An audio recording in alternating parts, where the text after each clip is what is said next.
And we're back. Saturday night discussion, very similar to last Saturday night. When I spoke at the men's conference last year, when I speak around to different groups of men, a topic that has come up is about being the best version of yourself, which means eating the best food for yourself, having the proper exercise and activity, everything that can help you move up a couple notches.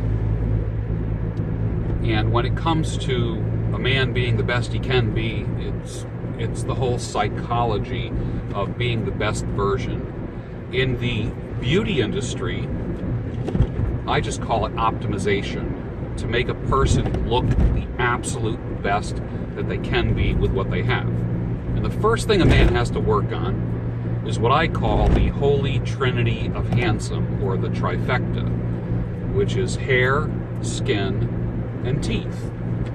So let's talk about a couple of those things. All right, hair. You need the best haircut for the shape of your face, the length of your neck, the coarseness of your hair, the type of hair you have. Something that complements you, something that's welcoming. When it comes to skin needs to be as clear as it possibly can be without blemish. It needs to be clean, moisturized, not ashy, no weird patches. And then teeth. Teeth don't have to be crooked, but they have to be clean. There used to be a dentist in Philadelphia that would say, teeth need to be tight, teeth need to be white, teeth need to be bright. So what happens now is when you put all those three things together, you create like an impact, like a pow. When a man walks into a room, his hair is perfect, his skin is clear, clean, and glowing, and he has a nice smile, and it's very appropriate. He's going to make an impact on people in business, in the boardroom, if he's walking into a club or a bar, or he's on a date somewhere, or he's meeting people. Let's talk about a man's hair. Now, you've been in the industry like I have been. Like, we're not giving away our ages, but it's been decades. Okay, 53, 34 years. Oh, there we go. Okay. So, let's talk about a man's hair.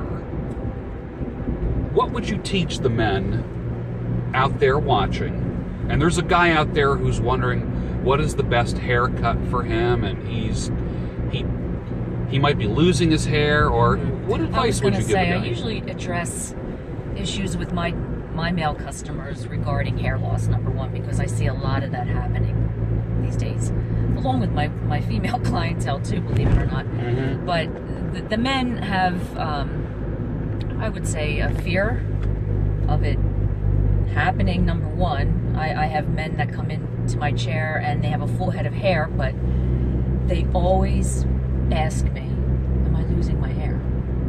Is it getting thinner? I think it's getting thinner, or it's getting grayer. And most times I don't see a difference. Yeah. But that's their major concern. And then, the ones that are thinning,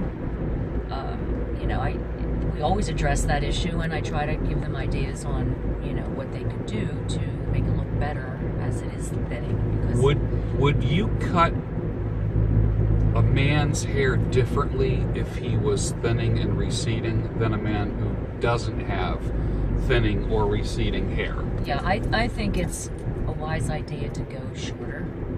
Shorter. Mm-hmm. Yeah, it lessens the blow as it thins out, I think. Yeah. And they agree. 99% of the time they want to go shorter too. They want it off. They don't want to look like a monk, or where you can see light through it and see the shape of their head. So yeah, that's usually the best way to go. That's some good input. What about skin? Now, obviously, being in the hair industry, we are literally 12 to 18 inches away from someone's head. About almost like the distance that I am from you. So we see people's skin on their face, we see their scalp.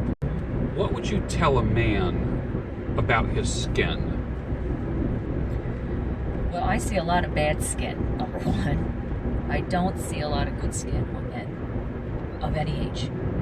I mean, you know, of course, adolescents are going to have acne, and that's excusable because you have it at that age. Yeah. But as they get older and they're in their 20s, 30s, 40s, 50s, 60s, I don't see good skin. And, you know, that's a hard subject to approach because it's someone's outward appearance, obviously. So you have to take it easy when you think that something might be up, and you might want to give them a suggestion to how to handle it, because there's a lot of rosacea that I see in male clients and female clients. And once I, you know, get past that step with them where they feel comfortable with me and I'm comfortable enough to tell them how I feel, I will give them advice.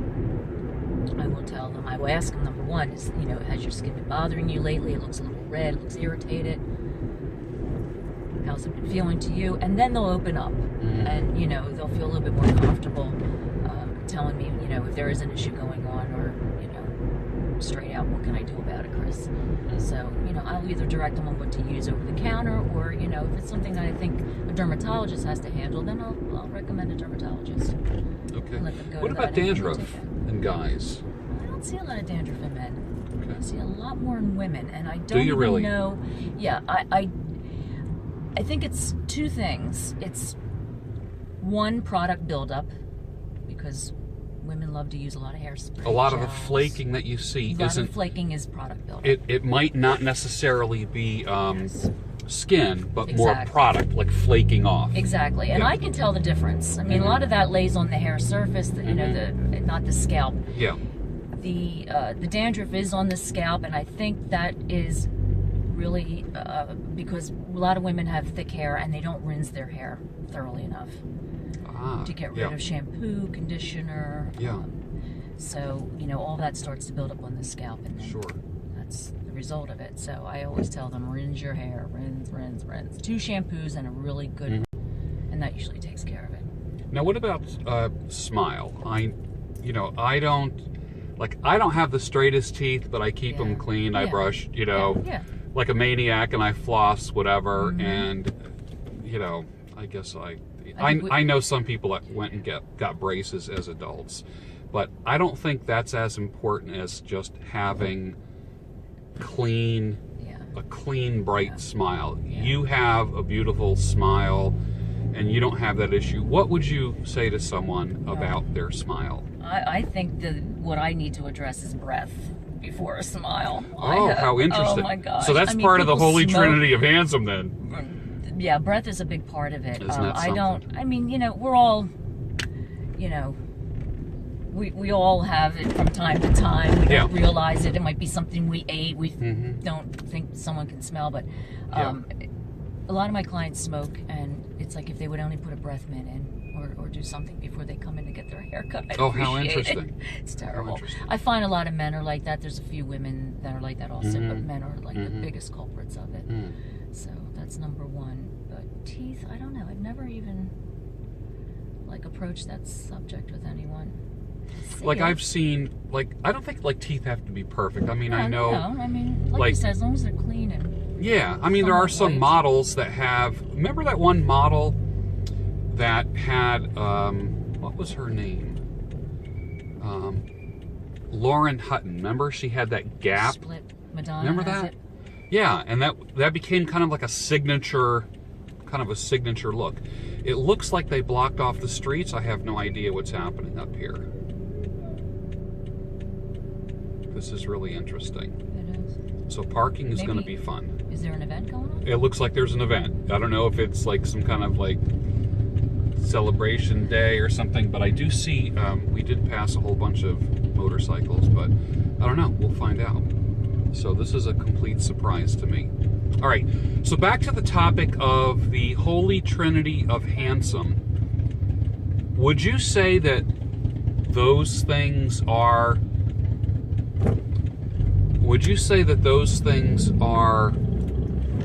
the foundation of handsomeness in a man? Because, you know, I have such a large male audience, and if you're normal, you have doubts about how you look, and apprehensions and you feel bad about imperfections in your skin or your hair or your smile, comment on that for the one viewer. Just talk to the one guy that's out there who's just struggling with those things. Well, I think it's true. I think the hair, the skin, the smile, well manicured hands is a big one with me.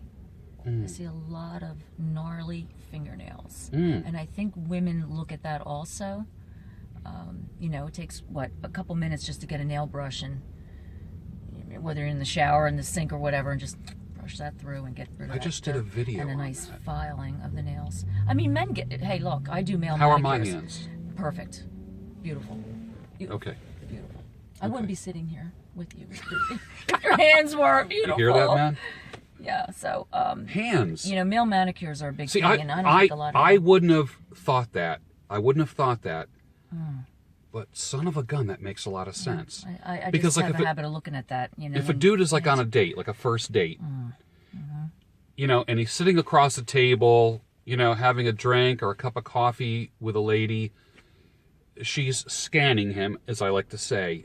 And I always say, like, never give anyone's eye a reason to stop and focus on something. So if a guy has, like... It's going to continue to go back there all night long. Yes. Whether it's a stain on your shirt. Yeah. Gnarly... Or a snaggletooth. gnarly that's more fingernails. yellow than the other ones. Yeah, yeah.